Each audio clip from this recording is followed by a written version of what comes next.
एक बार फिर से आप सभी विद्यार्थियों का हिंदी विषय के ऑनलाइन सेक्शन में हार्दिक अभिनंदन करता हूं।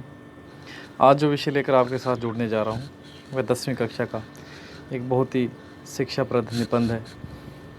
मैं और मेरा देश, कन्हैया लाल मिश्र जी की रचना है। इस निबंध में एक नागरिक के देश के प्रति क्या क्या कर्तव्य हैं उनके बारे में बताया गया। साथ ही साथ एक गुलाम देश का जो नागरिक है उसके मनोभाव क्या होते हैं, उसके मानस में किस तरह का भूकंप उठता है, किस तरह उसकी पूर्णता की दीवार जो है उसमें दरार आती है। देश के प्रति हमारे क्या क्या कर्तव्य हैं, किन किन बातों का ध्यान रखना चाहिए, किस तरह एक नागरिक जो है अपने देश के साथ जुड़ा हुआ है, उसका अच्छा काम या बुरा काम, किस तरह एक काम को काम के करने की भावना जो है वह उच्च या हीन बना देती है। ये सब बातें जो है इस अध्याय में हम करेंगे। इसका भाग 1 जो है मैं पहले ही भेज चुका हूँ। आज भाग 2 से शुरुआत करते हैं। जो पेज आपकी स्क्रीन पर नज़र आ रहा है इसका सबसे नीचे वाला पद है, वहाँ से शुरुआत करने जा रहा हूँ। अजी भला एक आदमी अपने इतने बड़े देश के लिए कर ही क्या सकता है। प्रश्न उठ गए, प्रश्न उठेंगे, जवाब भी मिलेंगे। प्रश्न नहीं, एक कड़वी सच्चाई है। आज लोगों की विचारधारा ऐसी ही बन चुकी है कि भला मैं क्या कर सकता हूँ, मेरे एक के करने से क्या होगा। हर काम में यही है, हर काम में यही विचारधारा देखने को मिलती है कि एक आदमी इतने बड़े देश के लिए क्या कर सकता है। जवाब ज़रूरी है इसका। हम सभी से जुड़ा हुआ प्रश्न, सभी की जो विचारधारा है वह बदलनी चाहिए, मानसिक सोच जो है वह बदलनी चाहिए। फिर कोई बड़ा वैज्ञानिक हो तो वह अपने आविष्कारों से, अपनी खोजों से देश को कुछ बल दे दे, या फिर कोई बहुत बड़ा धनपति हो, धनवान हो, तो वह अपने धन का भामाशाह की तरह समय पर त्याग कर ही देश के काम आ सकता है। पर हर एक आदमी न तो ऐसा वैज्ञानिक हो सकता है, न धनिक धनवान।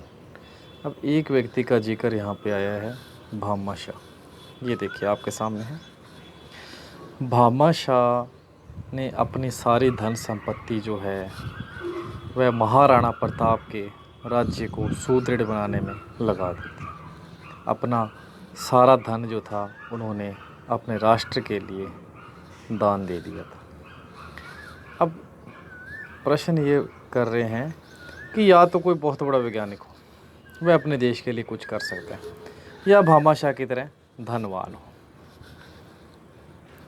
फिर जो बेचारा अपनी ही दाल रोटी की फिक्र में लगा हुआ हो, वह अपने देश के लिए चाहते हुए भी क्या कर सकता है। ये प्रश्न उठे, जवाब सुनिए।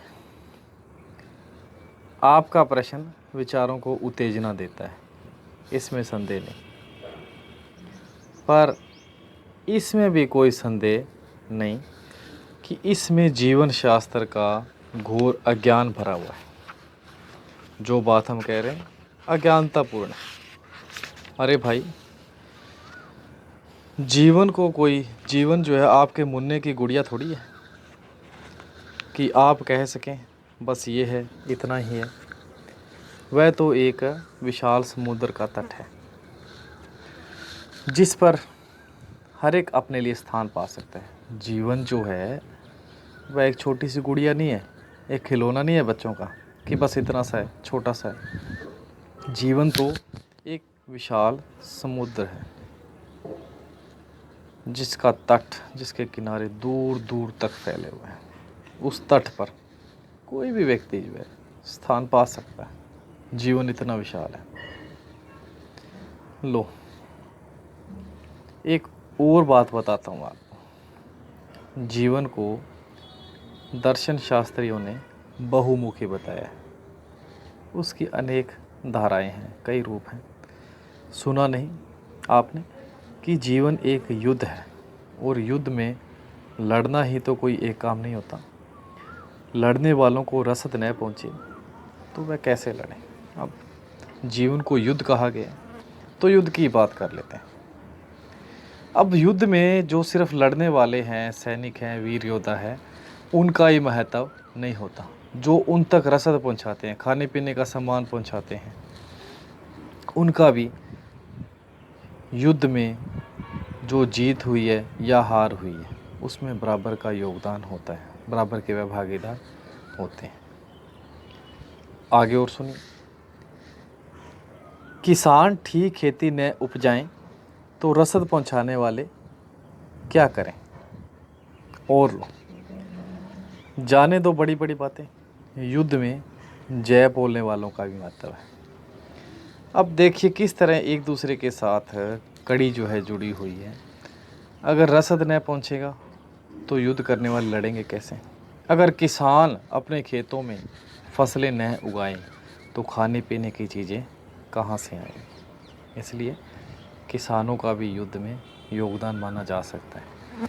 और यहाँ तक कि जो जय जयकार लगाते हैं, जयकारे बोलते हैं युद्ध में, उनका भी महत्व होता है। देखा जाए तो उनका महत्व बहुत ज़्यादा होता है। देखिए, हाँ जी, युद्ध में जय बोलने वालों का भी बहुत महत्व है। कभी मैच देखने का अवसर तो मिला ही होगा आपको। देखा नहीं आपने कि दर्शकों की तालियों से खिलाड़ियों के पैरों में बिजली लग जाती है। बिजली लग जाना करंट वाले नहीं है, तेज़ी आ जाना, फुर्ती आ जाना, और गिरते खिलाड़ी उभर जाते हैं। सच्चाई है। मैच जो है हम सभी देखते हैं, उसमें दर्शकों का बड़ा महत्व है। मैच की हार और जीत दर्शकों पर भी निर्भर करती है। अगर दर्शक तालियां न बजाएंगे तो खिलाड़ियों का हौसला जो है वह न बढ़ेगा, उनका मनोबल जो है वह गिर जाएगा। एक अच्छा खिलाड़ी तब तक अच्छा परफॉर्म करता है जब तक उसको तालियों की गड़गड़ाहट सुनाई देती है। एक हारा हुआ खिलाड़ी भी दर्शकों के तालियों के मनोबल से उठ खड़ता है, उसका मनोबल बढ़ता है, फिर से प्रयास करता है और मैच का नतीजा जो है कुछ और ही बन जाता है। इसलिए दर्शकों का भी बड़ा महत्व है। आगे बात करते हैं। कवि सम्मेलनों और मुशायरों की सारी सफलता दाद देने वालों पर ही निर्भर करती है। कवि सम्मेलन जहाँ पर कविताओं का गायन होता है, कविताएं सुनाई जाती हैं, मुशायरे, शेर व शायरी जो होती है। अब इन सब चीज़ों की जो कवि सम्मेलन है, मुशायरे हैं, इनकी सफलता जो है, जो दाद देने वाले हैं, जो वाह वाह करते हैं, उन पर निर्भर है। अगर दर्शक ही नहीं है, किसी ने शेर सुनाया है, उसकी प्रशंसा किसी ने नहीं की, तो उसका मनोबल गिरता है। इसलिए कवि सम्मेलन हो, मुशायरे हों, उनकी सफलता भी दाद देने वालों पर निर्भर करती है। इसलिए मैं अपने देश का कितना भी साधारण नागरिक क्यों ना हो, अपने देश के सम्मान की रक्षा के लिए बहुत कुछ कर सकता हूँ। अब ये कहावत है, अकेला चना क्या भाड़ फोड़े। ये कहावत मैं अपने अनुभव के आधार पर ही आपसे कह रहा हूँ, 100% झूठ है। इतिहास साक्षी है, इतिहास इस बात का गवाह है, बहुत बार अकेले चने ने ही बाढ़ फोड़ा है, और ऐसा फोड़ा कि बाढ़ जो है खील खील ही नहीं हो गया, उसका निशान तक ऐसा छू मंतर हुआ कि कोई ये भी नहीं जान पाया कि ये बेचारा आखिर था कहाँ। ऐसे भी इतिहास में उदाहरण मिलेंगे। इतिहास इस बात का साक्षी है। कई बार ऐसे काम हुए हैं कि चने ने केवल पहाड़ ही नहीं फोड़ा, बल्कि उसका नामो निशान तक मिटा दिया। मैं जानता हूँ इतिहास की गहराइयों में उतरने का ये समय नहीं है, पर दो छोटी कहानियाँ तो सुन ही सकते हैं आप।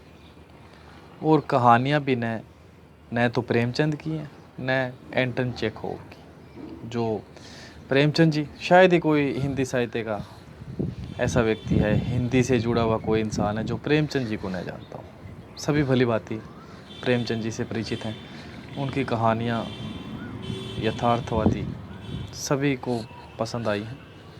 दूसरे अंग्रेजी साहित्य के एंटन चेखोव हैं, उनकी भी जो स्टोरीज़ हैं बहुत अच्छी हैं।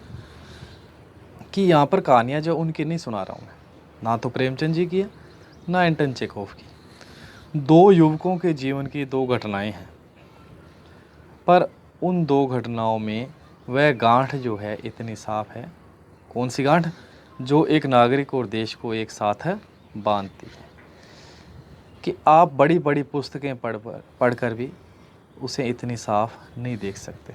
दो घटनाओं की बात कर रहे हैं, उनसे स्पष्ट हो जाएगा किस तरह एक नागरिक जो है अपने देश के साथ जुड़ा हुआ है। पहली देखिए, हमारे देश के महान संत स्वामी राम तीर्थ एक बार जापान गए थे। अब स्वामी राम तीर्थ का नाम आया है तो उनके बारे में जान लेना आवश्यक है। ये देखिए तस्वीर आपके सामने है स्क्रीन पर। स्वामी राम तीर्थ जी भारत के महान संत हुए हैं, जापान गए हुए थे एक बार।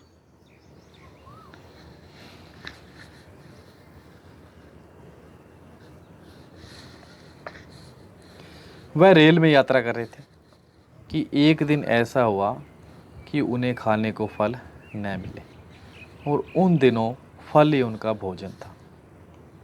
गाड़ी एक स्टेशन पर ठहरी तो वहाँ भी उन्होंने फलों की खोज की, पर वह पा न सके।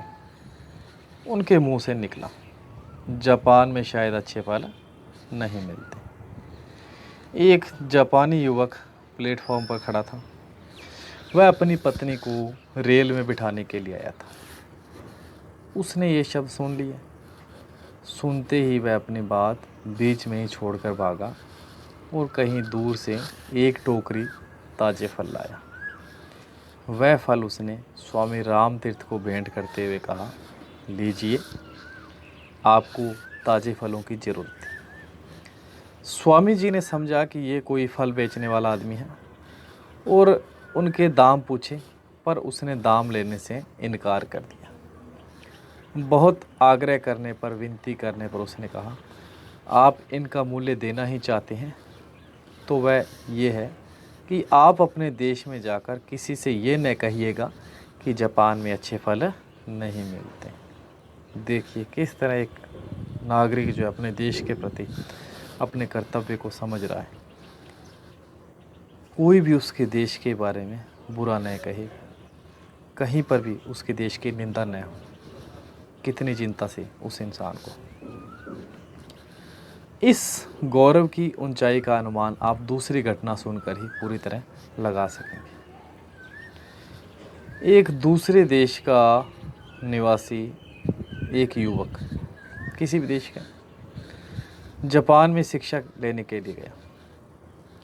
एक दिन वह सरकारी पुस्तकालय से कोई पुस्तक पढ़ने को लाया। देखिए आपके सामने दृश्य।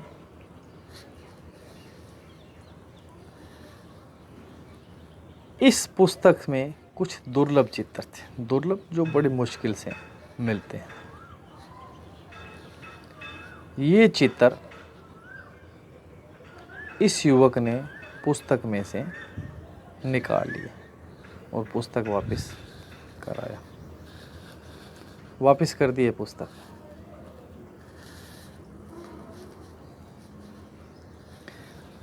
किसी जापानी विद्यार्थी ने ये सब कुछ देख लिया और पुस्तकालय को उसकी सूचना दे दी। पुलिस ने तलाशी लेकर वह चित्र उस विद्यार्थी के कमरे से बरामद किए और उस विद्यार्थी को जापान से निकाल दिया गया। मामला यहीं तक रहता तो कोई बात नहीं थी, अपराधी को दंड मिलना ही चाहिए, पर मामला यहीं तक नहीं रुका और उस पुस्तकालय के बाहर बोर्ड पर लिख दिया गया कि उस देश का, किस देश का, जिसका वह नागरिक था, कोई निवासी इस पुस्तकालय में प्रवेश नहीं कर सकता। मतलब साफ है, एकदम साफ, कि जहाँ एक युवक ने अपने काम से अपने देश का सिर ऊंचा किया, वहीं एक युवक ने अपने काम से अपने देश के मस्तक पर कलंक का ऐसा टीका लगाया कि जो जाने कितने वर्षों तक संसार की आंखों में उसे लांछित करता रहा, लांछित, शर्मिंदा करता रहा। इन घटनाओं से क्या ये स्पष्ट नहीं है कि हर एक नागरिक जो अपने देश के साथ है बंधा हुआ है, और देश की हीनता और गौरव का फल उसे ही नहीं मिलता, उसकी हीनता और गौरव का फल उसके देश को भी मिलता है। किस तरह हर नागरिक जो है अपने देश के साथ जुड़ा हुआ है, अब उसकी हीनता और उच्चता का फल जो है, गौरव का फल जो है, उसके देश को भी मिलता है। मैं अपने देश का एक नागरिक हूँ और मानता हूँ कि मैं ही अपना देश हूँ, अपने आप में मैं पूरा देश हूँ। जैसे मैं अपने लाभ और सम्मान के लिए छोटी छोटी बातों पर ध्यान देता हूँ, वैसे ही मैं अपने देश के लाभ और सम्मान के लिए भी छोटी छोटी बातों पर ध्यान दूँ, ये मेरा कर्तव्य है। और जैसे मैं अपने सम्मान और साधनों से अपने जीवन में सहारा पाता हूँ, वैसे ही देश के सम्मान और साधनों से ही सहारा पाऊँ, ये मेरा अधिकार है। बात यह है कि मैं और मेरा देश दो अलग चीज़ तो है ही नहीं, दोनों एक दूसरे के साथ जुड़े हुए हैं। हमारा ये कर्तव्य है कि जिस तरह हम खुद अपनी छोटी छोटी बातों पर अपने लाभ के लिए, लाभ के लिए ध्यान देते हैं, उसी तरह देश के लिए भी ध्यान दें। हम दोनों अलग नहीं हैं, हम और हमारा देश एक ही है।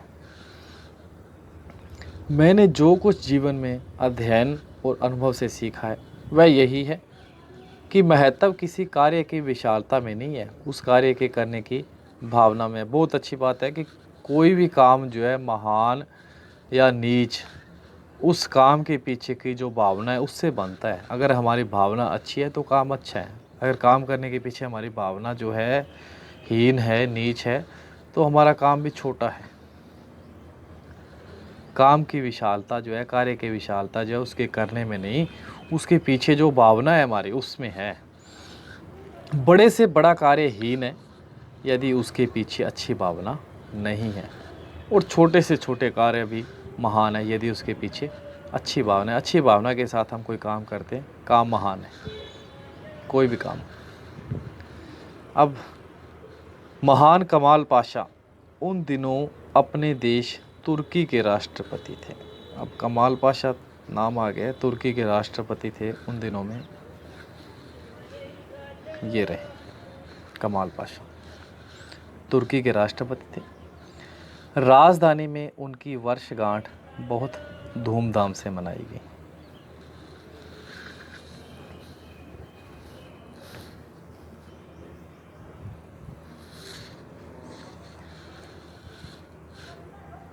देश के लोगों ने उस दिन लाखों रुपए के उपहार उन्हें भेंट किए।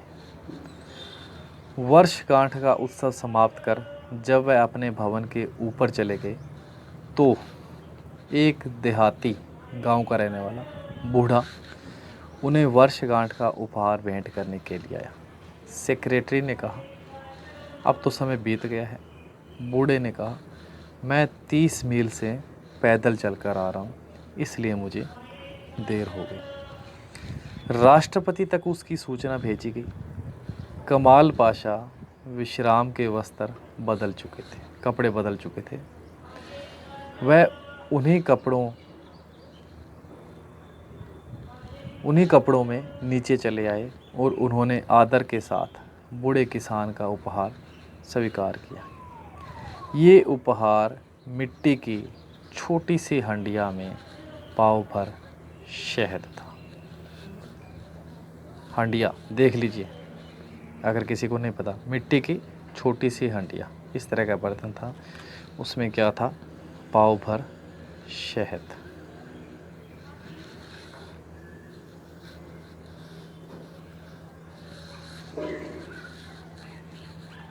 जिसे बूढ़ा स्वयं तोड़ कर लाया था। कमाल पाशा ने हांडिया को स्वयं खोला और उसमें 2 उंगलियां भरकर चाटने के बाद तीसरी उंगली शहद से भरकर बूढ़े के मुंह में दे दी। बूढ़ा निहाल हो गया। राष्ट्रपति ने कहा, दादा, आज सर्वोत्तम, सबसे उत्तम उपहार तुमने ही मुझे भेंट किया, क्योंकि इसमें तुम्हारे हृदय का शुद्ध प्यार है। उन्होंने आदेश दिया कि राष्ट्रपति की शाही कार में शाही सम्मान के साथ उनके दादा को गांव तक पहुंचाया जाए। क्या वह शहद बहुत कीमती था? क्या उसमें मोती हीरे मिले हुए थे? ना, उस शहद के पीछे उसके लाने वाले की भावना थी, जिसने उसे 100 लालों का एक लाल बना दिया। ये होती है भावना। उस शहद के पीछे जो व्यक्ति, जो बूढ़ा देहाती उसे लेकर आया था, उसकी भावना थी। हमारे देश में भी एक ऐसी ही घटना घटी। एक किसान ने रंगीन सूतलियों से एक खाट बुनी और उसे रेल में रखकर वह दिल्ली लाया। खाट, सूतलियों से बनी हुई खाट, सामने, आपके सामने। अब हमारे देश की एक घटना है कि एक किसान ने रंगीन सूतलियों से एक खाट खुद बुनी थी और उसे रेल में रखकर दिल्ली ले आया।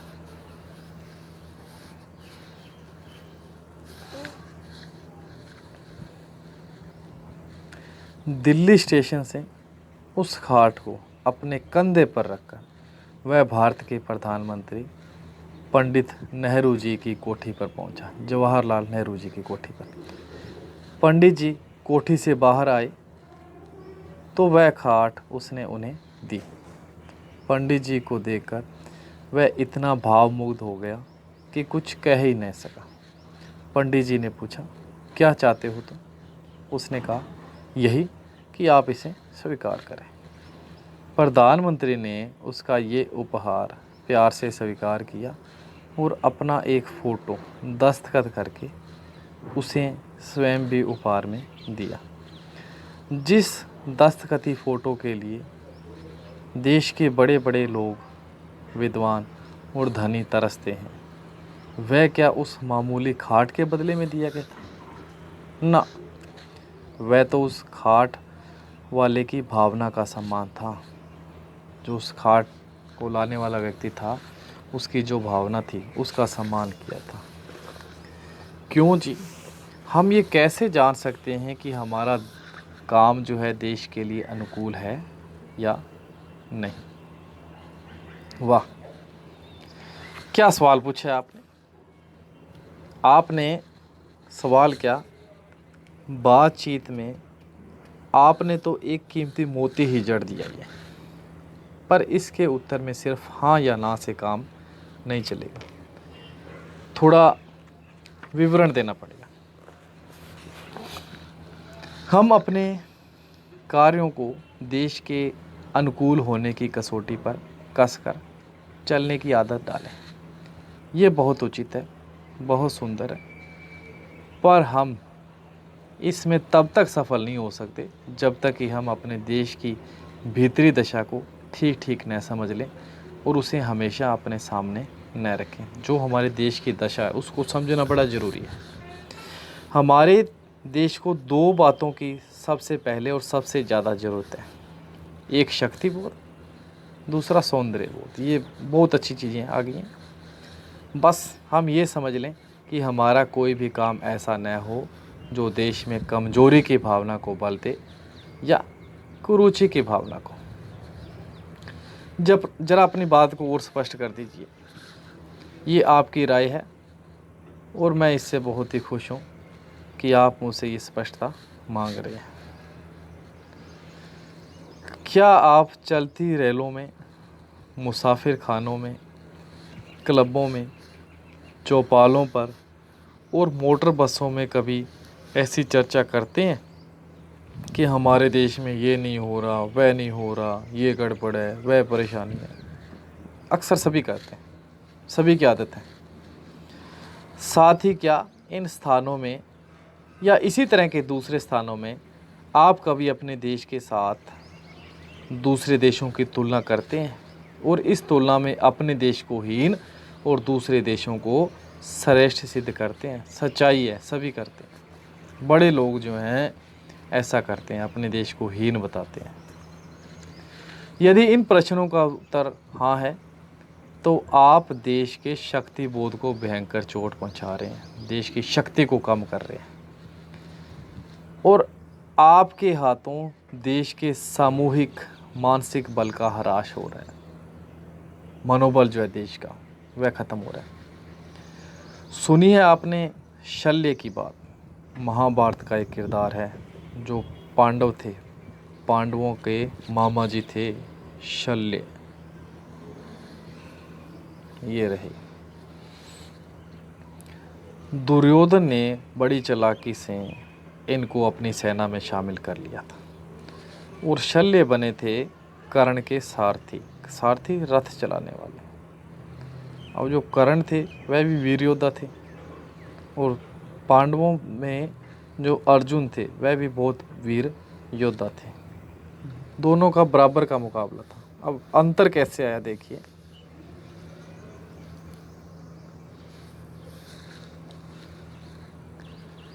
वह महाबली कर्ण का सारथी था।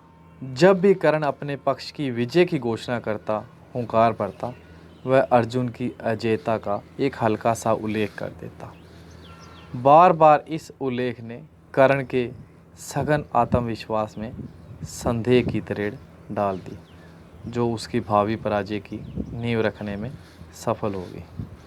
अब जब भी कर्ण अपनी विजय की घोषणा करता तो शल्य जो है एक हल्का सा जिक्र, एक हल्की सी बात कर देता अर्जुन की अजेयता की, कि अर्जुन को हराया नहीं जा सकता।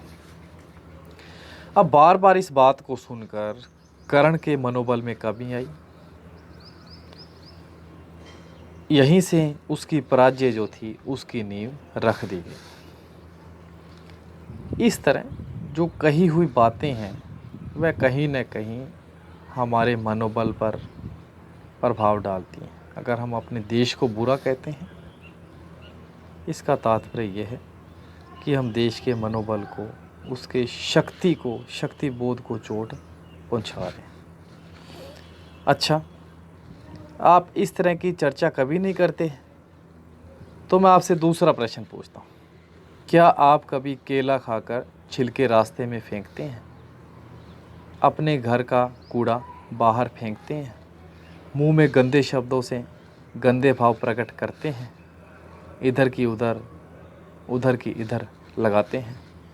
अपना घर, दफ्तर, गली गंदा रखते हैं? होटलों, धर्मशालाओं में या दूसरे ऐसे ही स्थानों में, जीनों में, कोनों में पीक थूकते हैं? पीक पान की जो होती है, पान खाकर उत्सवों, मेलों, रेलों और खेलों में ठेल मठेल करते हैं? निमंत्रित होने पर समय से लेट पहुंचते हैं? ये वचन देकर भी घर में आने वालों को समय पर नहीं मिलते और इसी तरह किसी भी रूप में क्या सुरुचि और सौंदर्य को आपके किसी काम से ठेस लगती है? अब यदि आपका उत्तर हाँ है तो आपके द्वारा देश के सौंदर्य बोध को भयंकर आघात लग रहा है और आपके द्वारा देश की संस्कृति को गहरी चोट पहुंच रही है।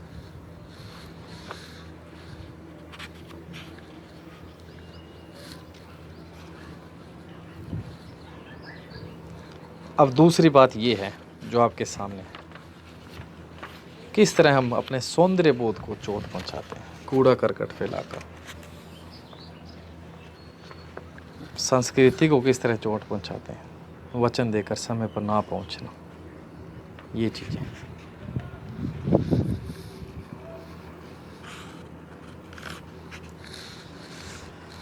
क्या कोई कसौटी भी बनाई जा सकती है जिससे देश के नागरिकों का आधार बनाकर देश की उच्चता और हीनता को हम तोल सकें? लीजिए, चलते चलते आपको इस प्रश्न का भी उत्तर दे दूं। इस उच्चता और हीनता की कसौटी है चुनाव। जिस देश के नागरिक ये समझते हैं कि चुनाव में किसे अपना मत देना चाहिए और किसे नहीं, वह देश उच्च है।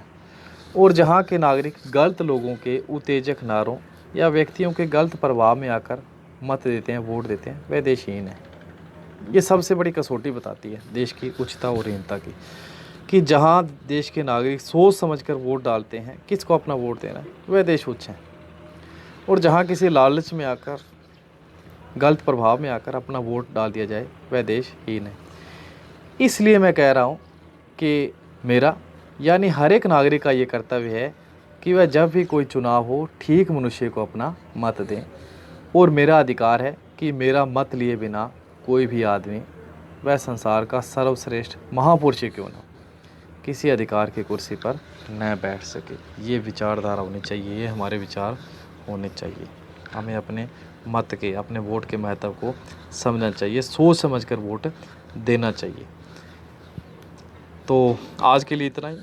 यहाँ पर हमारा निबंध जो है, मैं और मेरा देश, समाप्त होता है। आशा करता हूँ कि आप सभी को ये पसंद आएगा। कल इसी समय फिर एक नए विषय के साथ जुड़ेंगे। तब तक के लिए सभी को धन्यवाद।